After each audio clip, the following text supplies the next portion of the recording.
Pixel Sift is proudly supported by Murdoch University School of Arts. So do you want to learn how to make your own Twitch channel or podcast and outclass the competition?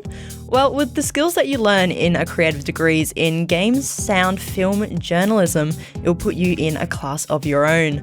Have a look at murdoch.edu.au/arts to learn more about what they've got on offer. That's murdoch.edu.au/arts, or you can simply search Murdoch University for more information. Murdoch University School of Arts proudly supporting Pixel Sift. Pixel Sift.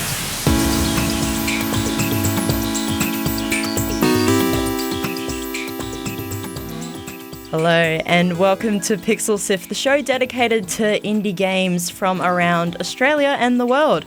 My name's Fiona and joining me tonight is my co-host Gianni. How are you going?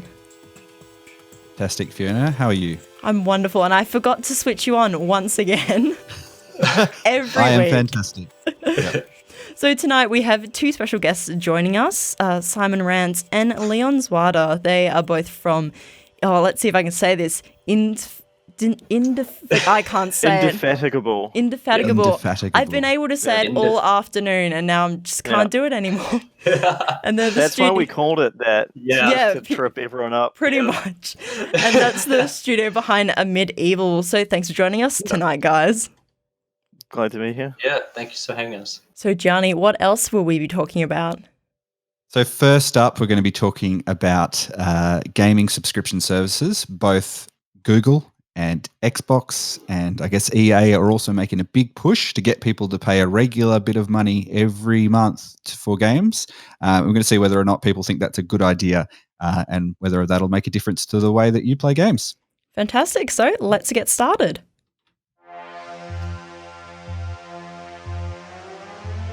You're listening to Pixel Sift, or you might be watching Pixel Sift on Twitch. Pixel Sift.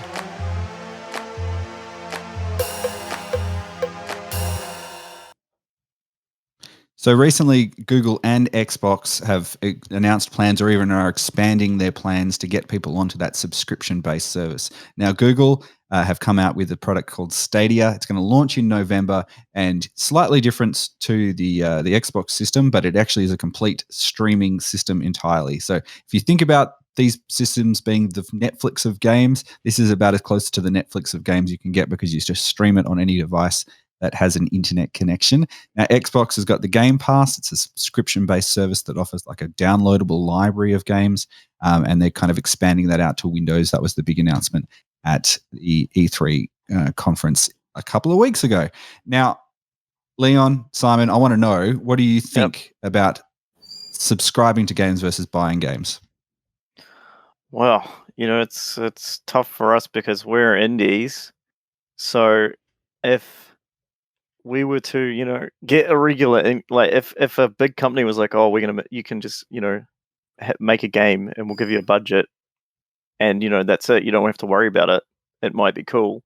But then on the other hand, there's Steam and stuff. And if you can put your game up on there and you get like a wildcard success, you can do really well as well. It's kind of, I have no idea how it could turn out. That could go either way, for us. For the big companies, it makes tons of sense because they'll be like, hell yeah, $15 a month or whatever, or however much it costs.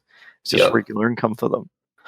So for them, it's like not a big of a like deal, I guess, as it is to like people trying to do their own thing.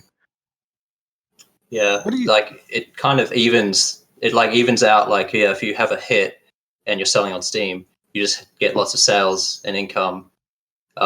But if it's a streaming service, it's still just the income from the fees and stuff, monthly fees and stuff from the streaming service, But who knows how it would work? Yeah, I think it's like one of those things, almost like you're gonna have to wait and see because like Netflix didn't take off straight away. I think it was like it evolved over time as well. Was you used to like send away for DVDs to come in, I think, wasn't it? Yeah. Mm-hmm. Well, if you think about Xbox Games Pass, that's kind of a bit almost like the way it is. Yeah. They've got a library that you can kind of almost borrow by downloading it to your computer, and you play it on whenever you, as long as you maintain that subscription, you've got access to it. But then the Stadia system, which you just stream it all directly, which I guess the big thing is really dependent on good internet, which I don't know that most people in Australia have good enough internet. That's right. I'm keen to try it, but I'm not confident that the conditions are going to be good enough. Maybe for a single player game, if you want to play something like that. That's but true. anything multiplayer where you're sort of relying on your connection and speed to be as good as possible, and the picture coming back to you to be as good as possible, then it's going to be a challenging thing. Would it be something that you would subscribe to play games yourself, though? I can see a lot of boxes in the background, though. Leon. Yeah, I mean, those are like, games I've collected over the years, and that was how they came. But like subscription, it was like a new game every now and then, or how many. It depends on how much you got, I guess. If they had like a huge library, it'd be hard not to. It'd be very tempting. You'd have to really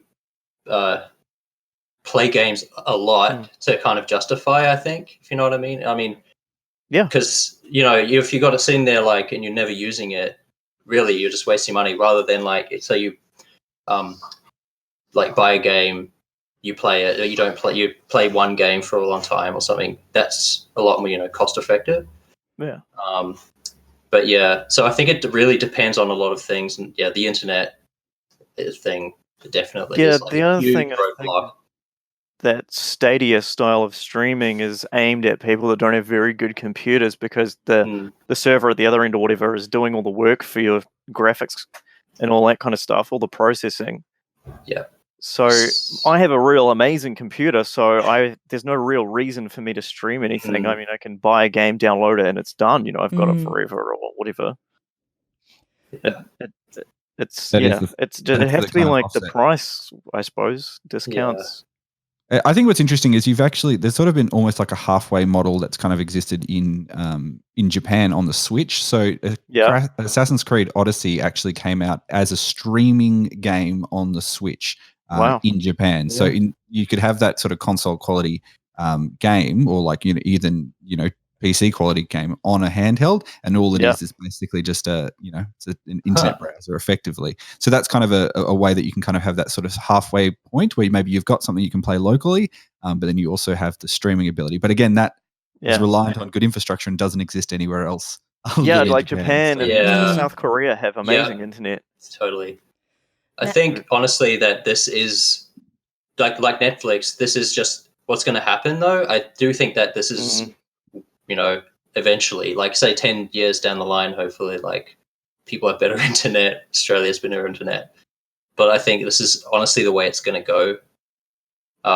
It'll just take a while. Yeah. I think. But this is the beginnings of it, Like I feel like when Netflix started, probably a lot of people thought it would never take off.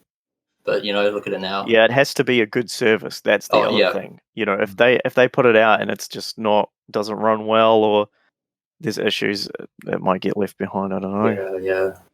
Now, thanks for watching Pixel Sift, your indie game interview podcast live on Twitch. If you've just tuned in, we're talking about game subscriptions and whether they have a place in play of habits of gamers today. Now, David Haddad, the president of Warner Brothers, he was doing an interview with someone, and he was asked about subscription games, and he said there are gamers that want to consume way more than 2 or 3 games a year, which is the average. So there may be people like that might have that consumption pattern of having a subscription so they can try more games and play more games. If when it comes out, if they do like kind of like Netflix where it's got the first month free, I'll probably try it purely to see what sort of games are on there. But I feel like, because I go throughout the year finding out what games are coming and just buying, like you said, 3 or 4. But I feel like I will be too indecisive to use this properly. We did go and ask a lot of people on the Pixel Sift Discord and also on social media as well. Smit90 on Discord says, a library that I'll never fully explore, exclusive content that gets me excited, and a price that won't turn me into a ghost is what I would subscribe for. And we've also got someone else. Wilco on Discord says, I'm already subscribed to the Xbox Game Pass, the ultimate version of that. And it's really changed the way that he actually plays games, playing so many games that I've missed or have wanted to buy, and hopefully doing the series some sort of, he says he already subscribes to the Ubisoft titles. There's a Uplay Plus, which is a similar sort of service, but the services need to be right for the person, because not every subscription service are suited to you. Then they're not worth anything. And we did have some people who came out and said, so Shafoni on Twitter says, subscribing for things in general sucks. I'd rather pay for more money to own all my own products. And we also had Ashley on Discord who said, I'm still on the edge about the whole games as subscription thing. I picked up the pass because I thought it would keep my Xbox live while it was set to reset. I've tried the Game Pass normally before. I picked it up because it gave me access to a crap ton of games when I wanted for $1 at the time, and get to keep them until next year. But it goes, some of my friends are really loving the Game Pass because of all the things they have access to. But I always prefer buying the game on my own. Now, the thing I always wonder, though, we talk about Netflix, and there is all these sort of competitive services now where we can actually stream. If we keep the TV analogy going, if there was lots of little mini subscription services, is that even going to be better than having one overarching service? And do you think someone like Epic maybe, or maybe Steam might be considering something like this as an ongoing sort of service? Oh, I've got no idea what they're up to, but if it's on the horizon, you can bet they'll be looking into it. Yeah, they're always at the forefront of that thing. Those, But Epic and Steam especially, I think. Yeah, I just hope that if it does happen, that there's just like, Netflix has like a lot of content, but a lot of it is just not good. You know what I mean? It's just it's just crap. And hopefully it doesn't happen with games where like, mediocre people get picked up by these things and make just average stuff. That would suck. It's all because it'd have to be approved. Like they wouldn't just pick up anyone. They'd be like, oh, these people, You'd want it to be like the sort of curated experience, like maybe. the best of the best quality. Yeah, that's what I mean. Yeah. And if there's like all these, like Ubisoft would do their own streaming thing, and then Origin and Steam, it's like, oh god. You just know that they'd all have their own exclusives, and so you would end up, you'd like want to play one specific game, but you don't have that specific streaming service. And I guess for that month, you'd have to like bite the bullet or something, or just a couple months even. Yeah, I think though, just normal game purchase is going to be around for at least, the foreseeable future. I mean, downloading files and stuff, that's still going to exist, so as long as that's the thing, And there's like a lot of people don't like even DRM. They like, buying stuff from GOG, for example, where you get to keep the game files. You can make backups yourself, legally, all this type of thing. I'll leave you with a few other comments here. So Lucas Gintuki on Discord says, I won't buy games as a service unless it's an MMO. I like to own all of my games, and if PC gaming turned into subscription hell, I'd frankly go back to pirating. Gamers' subscription service doesn't do anything to help the hardcore community. Its biggest appeal is towards casual gamers. There's no benefit for this. It's literally the same problems that having 50 different consoles would have with all these different exclusive deals. I think that's quite a good point to leave it on. That's good. Yes. Yeah. So let's move on to the next topic. Pixel Sieve! It's not Pixel Sieve, it's Pixel Sift. Pixel Sieve! So tonight we're talking with Simon Rance and Leon Zawada, co-directors of Indefatigable. Oh, there we are. So close. You got me again. Indefatigable. And the whole time I've been repeating in my head, and it got me out again. And we're talking about their new retro-looking FPS game called Medieval. So to begin with, for those who don't know, they got a shirt all ready to promote. So could you tell us what is a Medieval? Well, a Medieval's a fantasy FPS. And it's like retro styled as well. It's got like, pixely stuff if you look at it. However, it's a mix of old and new. So we've got Unreal Engine 4 running the game, and it's got like PBR, like realistic lighting and shadows and fog and all this stuff. It looks really cool, I think. And it's got a bit of the old school gameplay as well. We kind of really, really love Doom. We've been Doom modders for years, so we used that as a kind of a base, but then we switched up the weapons a bit in the combat. Like, the enemies are way, way, way smarter than Doom. And the weapons are way different. We don't have a standard like shotgun, like machine gun, all that kind of stuff. It's all just been crazy. Crazy stuff. Yeah. You mentioned a few sort of influences there, a bit of Doom modding in there. How did you guys start working together back in the day? So we met when we were like 7 or 6 or something. Neighbours. We were neighbours. Yeah, because I lived in New Zealand at the time when I was a kid. And we lived just at the end of this cul-de-sac. It was like literally like a movie or something. We just lived across the road.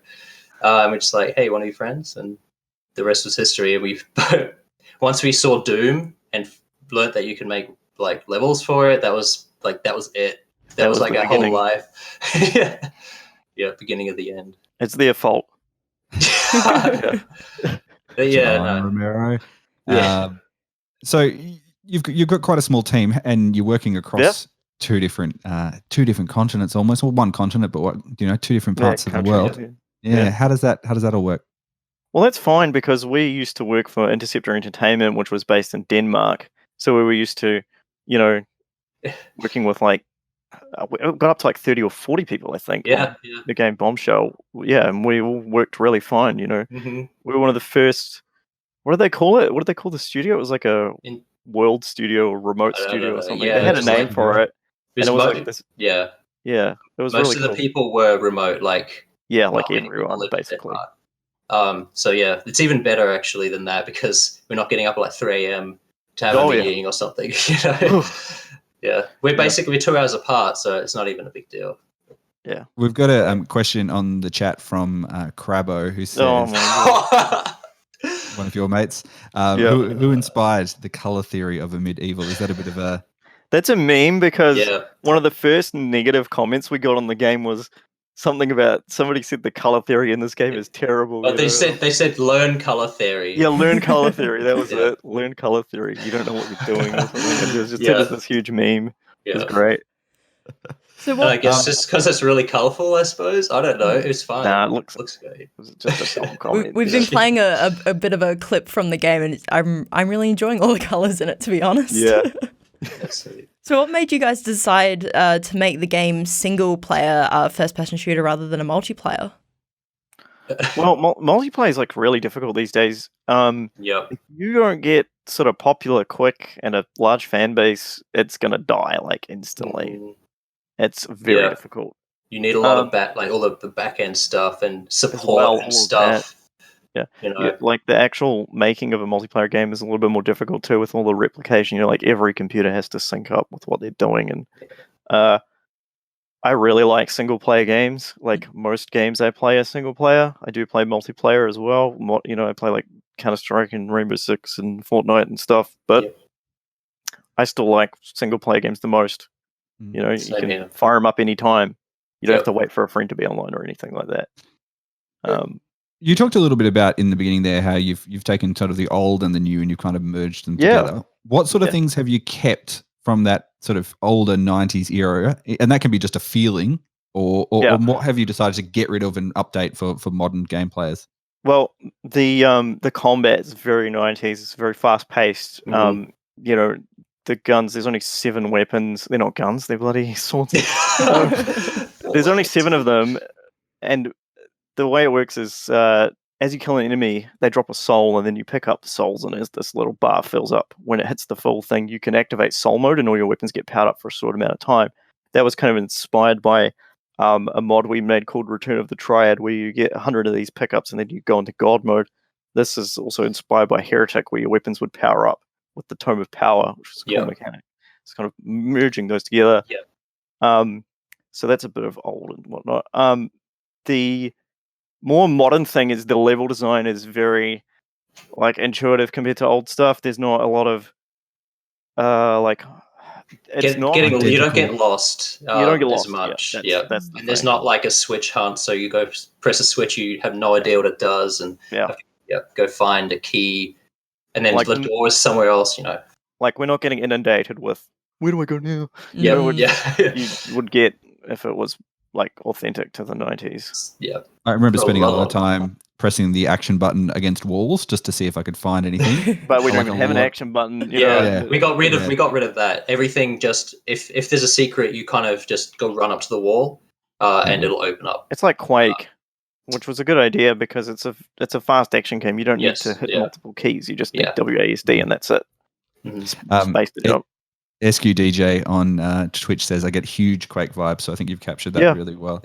Oh yeah. Lots of people have compared it to that, but I mean, it's not on purposely like that. It's just I think it's just Quake is such a quintessential game, and so it's like if you feel like that a 90s FPS, you probably feel like Quake, like in some way, Yeah, and people have compared it to Unreal for the the grand scale of the actual levels and the vistas and the music and stuff as well.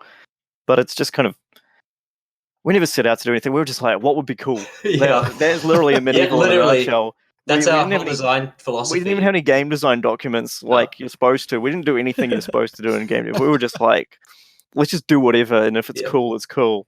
And it's been great. It's been so low stress, and everyone loves the game. The end product turned out great. An example of that is one of the weapons, we were just like, what should we do? And we just had a call, and we just like, some kind of rocket launcher thing maybe. And someone just said, what if it just shot planets? And then we were just like, wait, there's no reason not to. So let's do it. So we've got a weapon that shoots planets. It sucks them out of space and shrinks them down, and you just throw them at the enemies.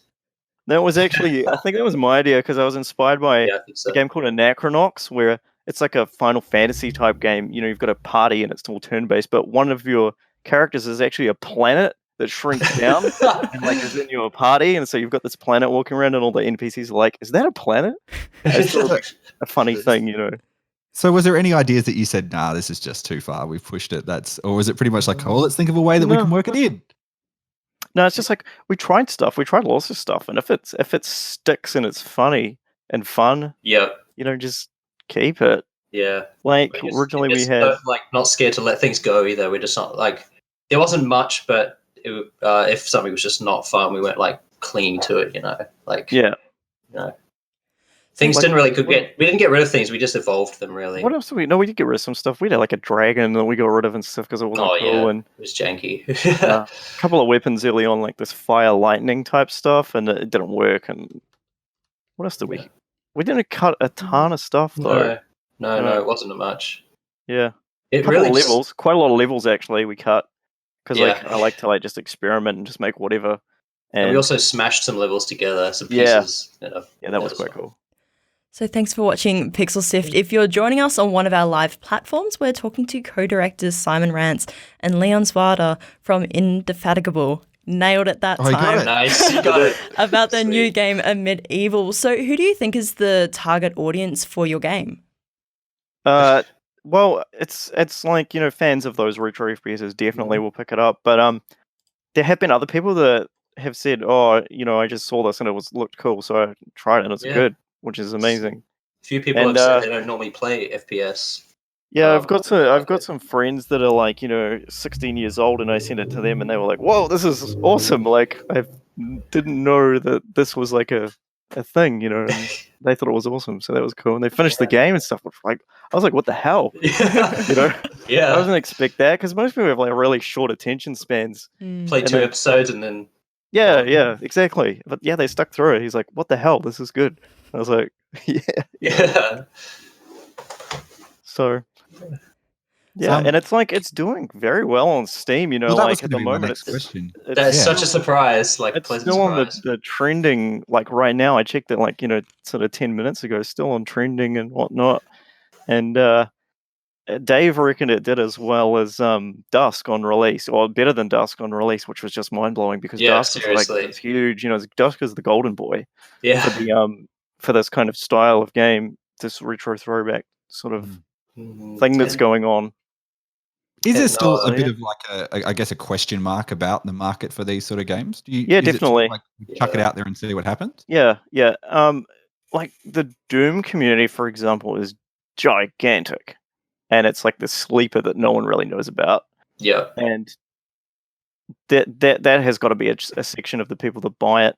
Quake, there's still a lot of Quake modders out there and so forth. They've actually banded together and they're making 3D Realms has got them together and they're making a game called Wrath, and that's probably going to be picked up by a lot of the Quake community. But there's a lot of overlap there as well between all of us because I'm a huge fan of that. I can't wait for that to come out. And there's also Iron Maiden, which is another thing, and Project Warlock. There's heaps of them have just come out for some reason. Mm-hmm. Like when we were doing this, there wasn't this fad, and it's sort of come about. It's interesting. It all happened to land at the same time. Like when you it's probably all of the people that grew up with them are, adults now and are doing their own thing, and they've decided to make that type of game. Like there was a lot of NES style platformers a good 3 or 4 years ago, and then that would line up with sort of the timeline. Mm-hmm. And perhaps we'll see the early 2000s type of game come back. I don't know. Oh my god, Will we see like Half-Life style games? I don't know. No, we're due for PlayStation 1 era graphics, I think. Yeah, totally. I have actually seen 1 or 2 things like that people are working on. Yeah. Cool. Mm-hmm. We've got another question from Ultimate Cheese, which I think is, how did you come up with episode 7? It's geometry and its boss. So you might need to explain that to people who don't know about that. Well, Simon made the coolest level in that episode. So how did you come up with that? Well, first I'll explain that the episode 7, without giving too much away, is the void where the evil lives. The evil you're amid.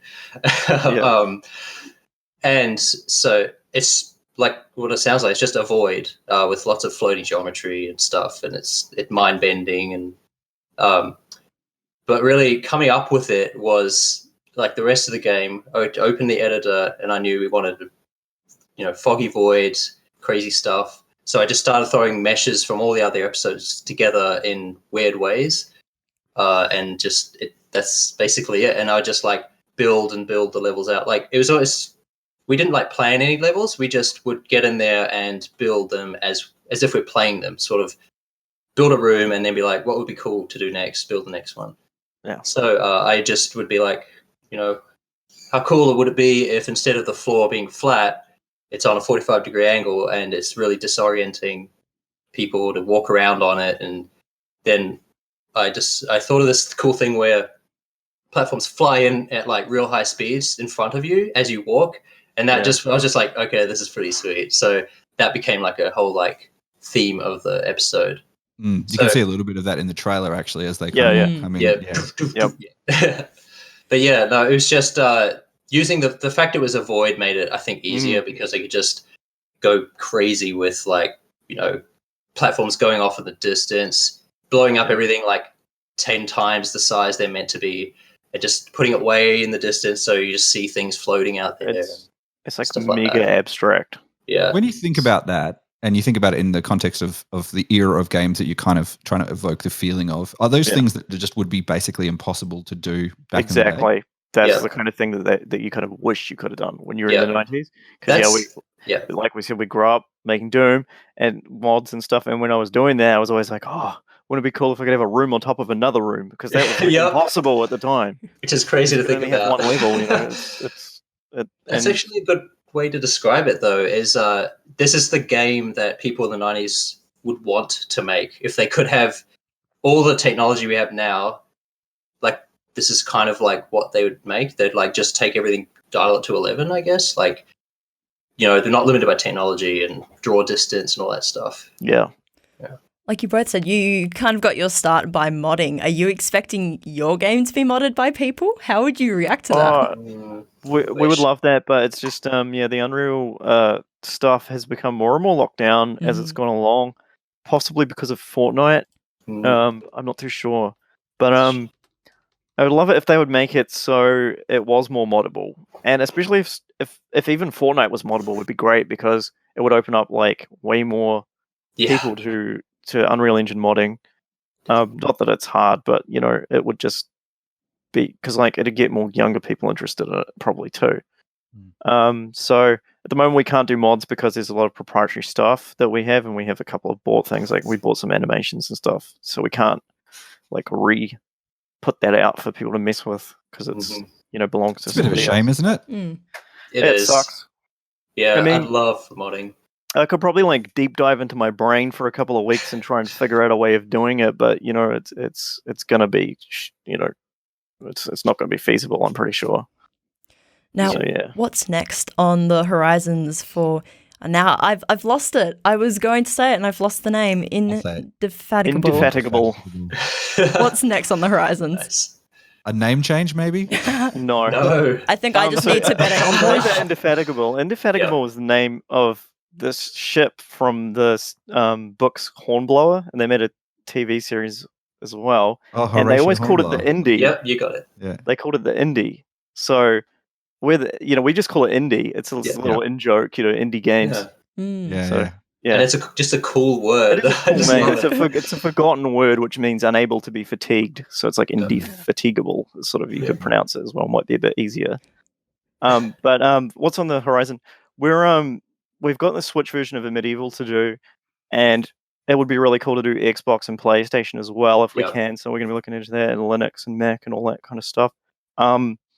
But for another game, we've got lots of ideas, and we are going to put them all together, play around, and see what happens. Basically, we don't have anything, concrete yet.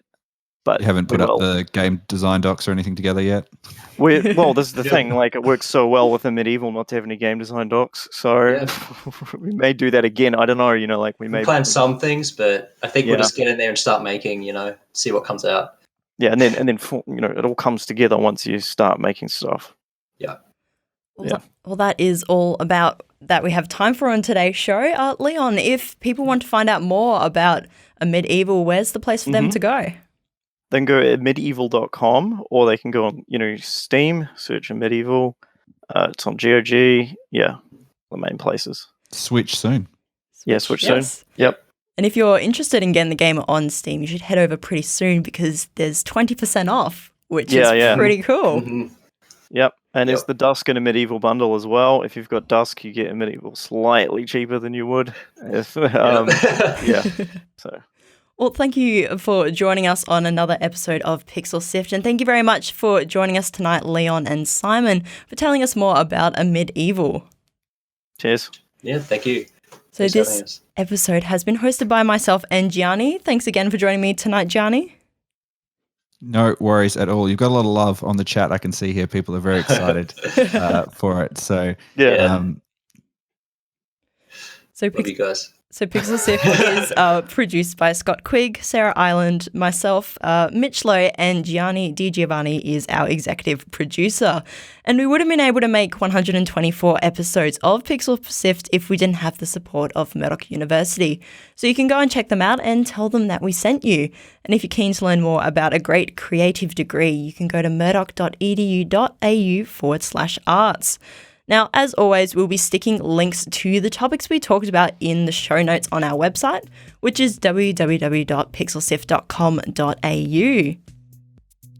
And you can come join us on Discord. Maybe you're spending time making mods yourself, you're modifying games. You can share that in the Discord. The way to join that is pixelsift.com.au/Discord. Share your creative work, talk about the topics we have on the show, or anything else you'd like to, pixelsift.com.au/Discord. And if you like what we do, please tell a friend because we don't pay to advertise and we rely on word of mouth to have people find the show. And now our next episode is going to be actually a bit of a special one. So we will be broadcasting live from Supernova, which is on this weekend. We'll be chatting with indie developer Anthony Sweet, Twitch partner Kabalia, and cosplayer Pika P about how they stay creative and get over those bumps of when they don't know what to do. So that will be at 3 p.m. Western Australian time this Sunday, the 30th of June. So if you're at the convention, why don't you swing down and say hello? We'd love to see you. And well, that's all for this week. Yeah, if you're not there, we'll record it as well. So and then you can watch it online. Yeah. So thanks for joining us once again for this week. We will catch you next time. Thank you.